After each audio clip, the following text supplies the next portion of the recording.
Si déjà, il y a 10 ans, on était capable de dépêcher dans la rivière Kakanda, et qu'aujourd'hui, nous sommes incapables de dépêcher, pourquoi? Parce qu'il y a des sédiments. Mais nous sommes déjà impactés nous-mêmes. Les travaux en session plénière se sont poursuivis jeudi dans le cadre de la 4e édition d'Alternative Mining Indaba RDC. Pour les sous-thèmes mines et développement durable, les panélistes ont démontré que la RDC est en retard dans l'accomplissement des ODD à 10 ans d'échéance. Il a été recommandé notamment la diversification de l'économie nationale et la préservation de l'environnement. La dernière session a mis en évidence les réalisations concrètes financées par les fonds de la redevance minière. Certaines de ces réalisations ont été jugées non prioritaires par rapport aux besoins réels des communautés impactées.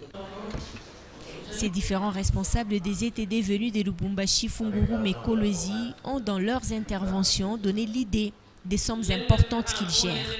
Tenez, pour la seule province du Lualaba, par exemple, 116 millions de dollars américains ont été encaissés dans 2 ans de perception de la redevance minière.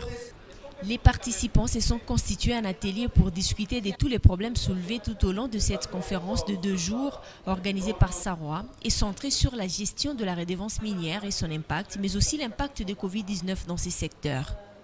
Des recommandations ont été formulées, en voici quelques-unes.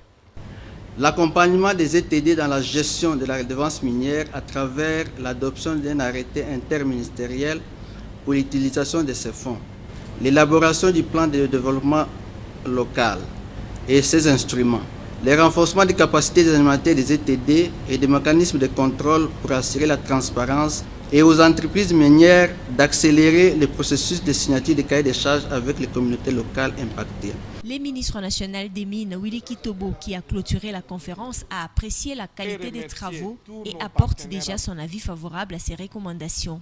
À ce niveau, je dois rappeler que le ministère des Mines a signé un communiqué demandant à toutes les sociétés minières de signer le plus rapidement possible le cahier de charges, puisque sans cette signature, nous allons actionner ce que la loi dit déjà dans le code minier, que c'est un manquement aux obligations de la loi minière.